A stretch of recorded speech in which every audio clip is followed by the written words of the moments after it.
ሰላም ጤና ይስጥልን የኑሮ ዘዴዎች ቤተሰቦች፣ ዛሬ በክፍል 4 የምናየው ጉዳይ ለሁላችን ቤት የሚያንኳኳ ክፍል 4 ዘዴ 1 ስማርት ስልክ ጥገናና ደህንነት በቤታችን። ስልካችን በድንገት ውሃ ቢገባበት፣ ስክሪኑ ባይሰራ ወይም በድንገት ቢጠፋብን ወደ ጥገና ከመሮጣችን በፊት በቤታችን ሆነን የምናረጋቸው አስገራሚ ዘዴዎች አሳያቸዋለሁ። ስልክ ውሃ ውስጥ ቢገባ ምን እናደርጋለን? እሺ ተመልካቾች፣ አሁን የመጀመሪያና በጣም ወሳኝ የሆኑ ዘዴዎች እንግባ።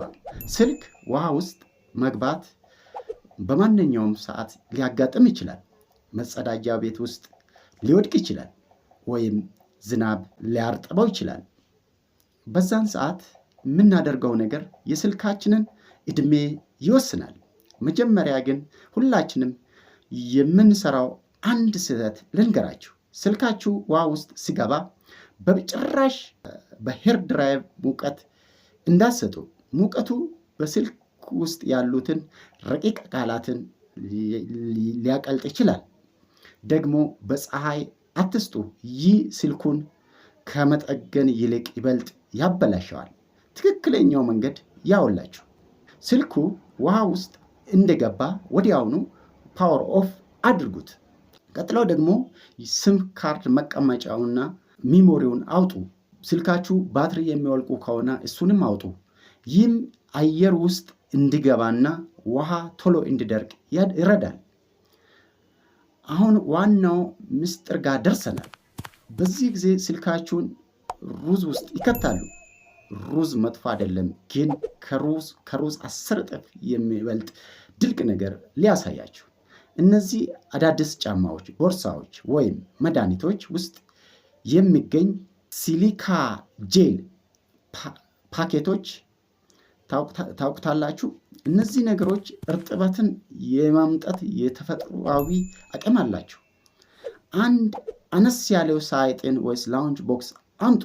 ስልኩን እዛ ውስጥ ጨምሩትና እነዚህ ጄል ፓኬቶች በስልክ ዙሪያ ውስጥ አድርጓችሁ ከዛም 24 ሰዓት ያህል ሳትከፍቱት በጥንቃቄ አስቀምጡ።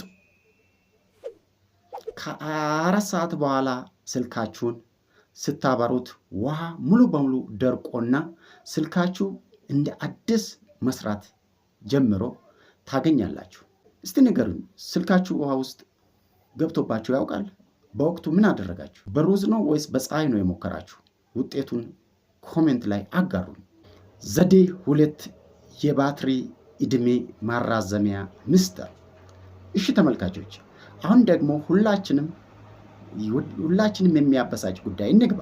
ስልኬ ገና ጠዋት ቻርጅ አድርጌ እንዴት ከሰዓት አይቆይልኝም ወይም ባትሪ ተነፋ የሚሉ ቅሬታዎች በየቦታ እንሰማለን። ብዙዎቻችን ባትሪያችን የሚሞተው በአጠቃቀማችን ስህተት መሆኑን አናውቅም። ዛሬ ግን ባትሪያቸው በረዥም ጊዜ ወይስ በረዥም ዓመታት በጤና እንዲቆይ የሚያደርጉት ሳይንሳዊ መንገድ አሳያችኋል። 20/80 ህግ።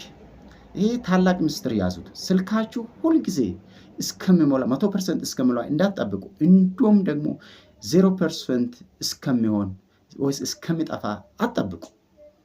ሳይንሳዊ ጥናት እንደሚለው የስማርት ስልክ ባትሪ ጤንነታቸውን የሚጠበቀው በ20 እና 80 መካከል ሲሆን ነው። ስለዚህ ባትሪያቸው 20% ሲደርስ ቻርጅ አድርጉት። 80 ወይም 85 ሲሞላ ደግሞ ከቻርጅ ንቀሉት።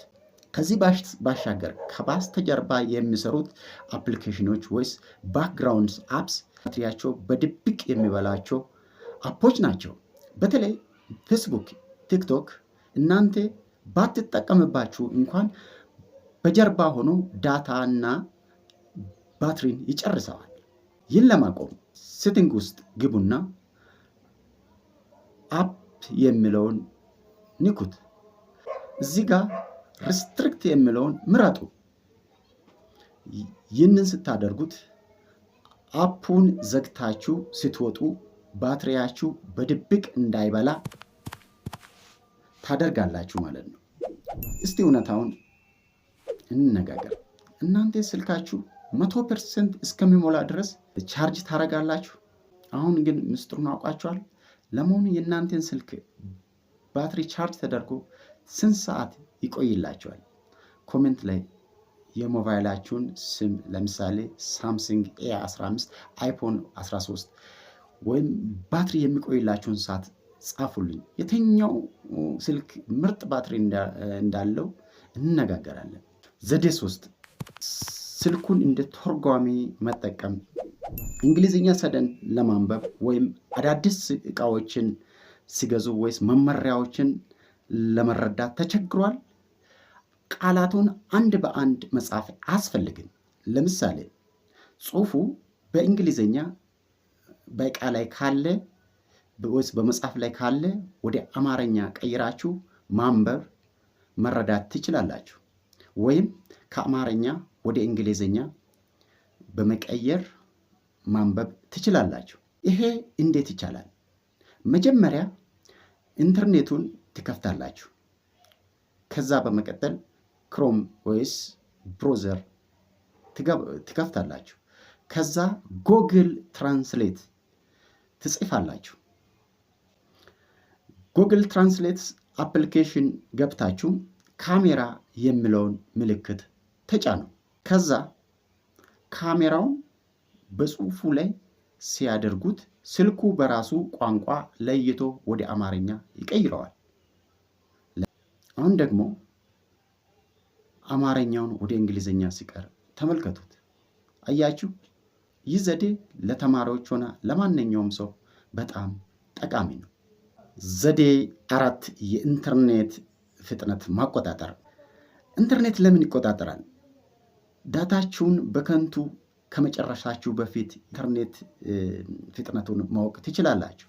እንዴት ማወቅ ይቻላል? እስቲ አብረን እንየው። መጀመሪያ ክሮም ላይ fast.com ብላችሁ በመጻፍ የኢንተርኔት ፍጥነቱን መለካት ትችላላችሁ። ከዛ ኢንተርኔቱ በጣም ቀርፋፋ ከሆነ ፍላይት ሞድ አብርታችሁ ለ5 ሰከንድ ቆይታችሁ መልሳችሁ አጥፉት።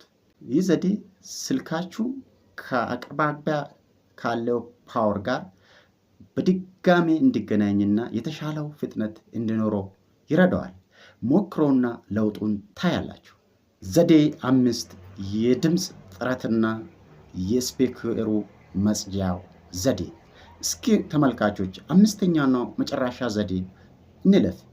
ስልካችሁ ሲቆይ የሚያጋጥም ችግር መፍትሄ ነው። ስልካችሁ ድምፅ ቀንሷል ወይ ድምፁ ሳይወጣ ይንቀጣቀጣል ወይስ ክሪኪንግ ሳውንድ ያሰማል? ብዙ ጊዜ ችግሩ የስፒከሩ መበላሸት ሳይሆን ውስጥ የገባ አቧራ ወይም ትንሽ እርጥበት ሊሆን ይችላል። አሁን ስልካችሁን ሳትከፍቱ ድምፁን በመጠቀም ብቻ ስፒከሩን እንዴት እንደምታጸዱ አሳያችኋል። ዘዴው በጣም ቀላል ነው። የዩቱብ ወይም የጎግል ላይ በመግባት ክሊር ስፒከር ሳውንድ ወይም ፊክስ ማይ ስፒከር ሳውንድ ብላችሁ ሰርች አድርጉት። የሚመጣላችሁን ቪዲዮ ወይስ ድምፅ ከፍተኛው ድምፅ ተመልከቱት። ይህ ድምፅ ዝም ብሎ ሙዚቃ አይደለም። ስፒከሩን በከፍተኛው ፍጥነት እንዲነዝር የሚያደርግ ፍሪኳንሲ ነው። ይህ የንዝረት ውስጥ የተከማቸውን አቧራ፣ ጥቃቅን ቆሻሻዎችን በመትፋት ወይስ በመጥረግ ወደ ውጭ ያወጣል። ስልካችሁን ዘንበል አድርጋችሁ ብትይዙ ይበልጥ ይረዳችኋል። ይህንን በ2 እስከ 3 ደቂቃ ካደረጋችሁ በኋላ የስልካችሁ ድምፅ ተመልሳችሁ አዳምጡት። ልዩነቱን ታያላችሁ። ስፒከሩ ጥርት ያለውና ከፍተኛው ድምፅ ማውጣት ይጀምራል። ወደ ጥገናው ቤት ሄዳችሁ ስልካችሁን ከማስከፈታችሁ በፊት ይሄን ዘዴ መሞከር ትልቅ ዘዴ ነው። ይህንን ከአሁኑ ሞክሩና ድምፁን የተስተካከላቸው ሰዎች ሰርቶልኛል ብላችሁ ኮሜንት ላይ ጻፉልኝ።